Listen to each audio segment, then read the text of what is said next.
Okay, so in this video I'm going to take you through federating models using navisworks Manage 2020.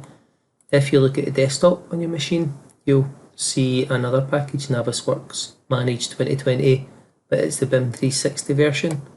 So you just want to make sure if you're downloading at home or in the college, then we want to work on just navisworks Manage 2020.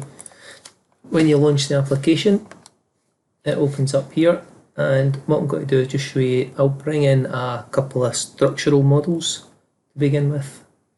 And if we just use append, this is on the home tab, append, I've got my files on the desktop in a folder, Federation Examples. I'll provide this folder of files, I'll put that up on Moodle for you as well. Just even checking, we've got just the naming conventions. Let's do a little bit of validation. So World Skills UK 19 would be the project code, originator code NCL. We've got volume 1 for most of these files, but the staircase you'll notice is not volume 1, it's all volumes, all levels, M3 being the Revit 3D model. But actually here we have a combined model, a federated model already, so that's been federated in Revit, and we'll use that later on in further exercises with BIM 360. Then Z, generic, architectural, mechanical and structural for this is going to be the structural frame project information model, and this one's the staircase itself. And then 0001, and they're all 0001 because they're all different along here somehow. So even the two structural files, volume 1 or all volumes. So I know that navisworks, when you install it, is usually set up incorrectly. And I just want to show you how to set that up. So I'm going to bring in a structural model. There we go. And there's a structural model, how it comes in by default.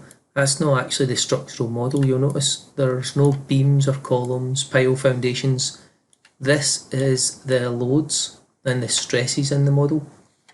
So what we need to do is say new to that and just setting it up the first time.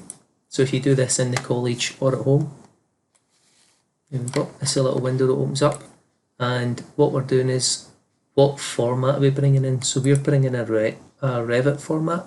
So if we go up to File Readers, scroll all the way down to Revit, and when you pick Revit, the converter that's here would be set up to navisworks view. We're going to set that up the entire project. And try again. So append, so home tab and append. And this time when I click, there's the structural model, and open the structural model.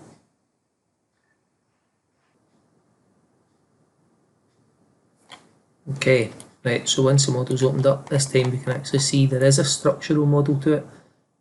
So we've got the columns, the beams, the bracing, the pile foundation, the structural floor. That's how you know it's actually worked and it has come in. Okay, so if during a task you are asked to import a structural model and you bring it in and you don't have any physical elements, then you know you need to go into settings and go and edit that. One of the other things, if I just say new, then I'll click append and we'll go to the structural model and say open. So do you notice this time just how quickly that opens up? Let's go into Federation Examples. So what you notice is because the first time I opened it, it took quite a while. So there would have been the model I was opening, the Revit model. What navisworks does is it creates a navisworks cache. There it's there, so every subsequent time I want to go in and actually import that model. So if I say append and bring in the structural model, it already has it cached. So it just imports it and opens it a lot quicker.